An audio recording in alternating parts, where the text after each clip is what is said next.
Hello and welcome to all you people who've got a couple of planets in Cancer, or a rising sign in Cancer, or a moon, or a sun. This is your horoscope for 2014 February. I can't say that word, February. Now, it's going to be a transformational month for the Cancerians during February, because there is a huge emphasis on your 8th house, which is the house of transformation, which is the house of dying and rebirth, which is the house of fears, which is the house of battling those fears, which is the house of getting stronger, which is the house of intimacy, which is the house of the metaphysical. You know, people who've got a lot of planets in the 8th house sometimes do, or a nerd node, sometimes do have a connection with people who die. So a very mystique house, you could say. And what is happening there? Well, Mercury is going retrograde. And it often does, 3 times a year. And it's one of those times that Mercury first goes into Pisces the first couple of days of the month. So that will be in your 9th house, the house of your belief system, and there is Neptune there. So it's going to bump up into Neptune the first couple of days of the month. It's going to be misty for all of us, also for you Cancerians, but don't bother. And misty in what way? For you it's going to be a bit misty what you believe in. But that's not that bad, I think, because it's just during a couple of days, and then it goes backwards towards that 8th house. And that is a very important time for you, because retrogrades always reflect that we need to rethink about stuff. We have to step backwards and reflect upon it. And so we can do things. We can say, no, I'm going to resist that. And you're going to be very annoyed then. Or you could say, well, I'm going to give it its time to do the rethinking so that I can benefit afterwards. And if you do that, you as a Cancerian, you will feel a rebirth after Mercury goes into your 9th house, which will be the middle of March. So it's going to stay there for such a long time. The sun is in there the first half of the month as well. So there's an emphasis on that 8th house. Now, in concrete practical terms, what does it mean? It means that your thoughts, Mercury, your thinking processes, you're going to think how you can change yourself. Or, in other words, you're going to think maybe about death. Maybe it doesn't necessarily mean that people are going to die in your environment, but it means that well, maybe yes, you will have the need to think about the realms that are beyond this one, just because you want to see behind the curtains. The 8th house is a very hidden house. You want to see behind the curtains. Are you going to be interested in occult things? You want to. It's a very researching energy. So it's a good time to research. It's a good time on a psychological level to research yourself, to research what is going on with you, and to step back and to kind of sit with it. And what the hell is going on with me? You know, that kind of time. And that necessarily isn't the most pleasant time, but you will benefit from it. It can all be a time, also be a time that you will think about battling fears, how to do that better in the future.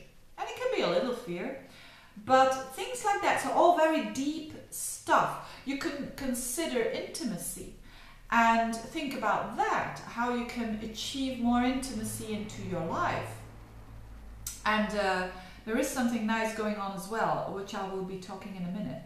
that considers that. So intimacy, if you're in a relationship, to how you can improve the intimacy with that person. And of course intimacy, a lot of people think, oh, that's sex. Could be, but intimacy can be, you know, really reaching each other at a very deep level, a soul level, an emotional level, and you will have the need for that. What else is going on? Now, the thing that also is very interesting is the shift of the nodes. There is the node is always where we're not that yet good at, but that we need to go to, that we need to develop, in other words. And last year, it was the whole year in Scorpio, and you needed to develop those Scorpio intensity and deep digging things that considered your 5th house, and now it shifts into your 4th house. So there is a shift for you, and I mentioned this because it's so important, because the last month, it's something that happens during the last month, and Mars is there as well, conjuncting it. So it's emphasizing it. It's almost a bit of an obsessive nature towards wanting that development, and it has to do with your 4th house. So it has to do with your home situation, improving that. It has to, or action, maybe moves, or digging very deep into your own core in order to know yourself on a very deeper level. So that fits in quite well with that 8th house energy. So on a psychological level, you know, things that you really have to look at on a deeper level that considers yourself, your own old family patterns, you could say. Patterns from your family as well.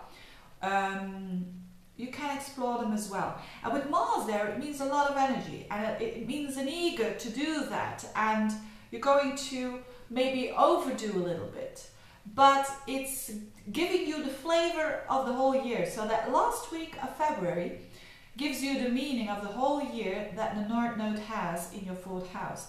So remember, the North Node is always where we're not that good at. So in your case, doesn't mean to say that you're bad at 4th house stuff, no, but you can improve it drastically. So for you, you can improve drastically your home situation, your emotional stability, which is important for a Cancerian, the home life. You will improve that, or you will find you certainly are going to take your actions to improve your home situation. So that is good for you.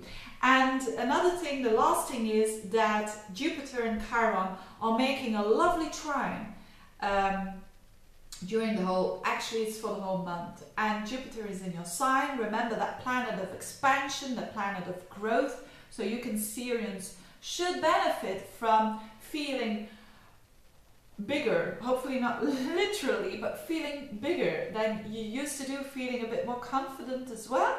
And Chiron is aspecting this, and Chiron is in your 9th house, in the house of your vision and your belief system. So there's something, Chiron is the wounded healer, and it's where our pain is, but it's also where we can heal. So there's something happening between you, so that that 1st house, and between the 9th house, your belief system. So there is, maybe you're going to shift a bit your belief system, and that will have a healing effect on you. Maybe you're going to read a book that is very philosophical, or that has to do with higher consciousness. It has to do with understanding the universe, or understanding God, if you believe in Him. But it has to do with that. So something that shifts in your high thinking processes, and therefore you feel good about that. So a really nice month for the Cancerians, although quite deep and intense. So if you want to know more about Chiron, I have made a couple of videos about Chiron, and if you look at my YouTube channel and you find the playlists, you find the playlist Chiron there. So take a look at that if you're interested. And of course, if you do want a reading, do want a reading. And I thank you very much for listening as well. All the best to you. and see you next month. Bye bye.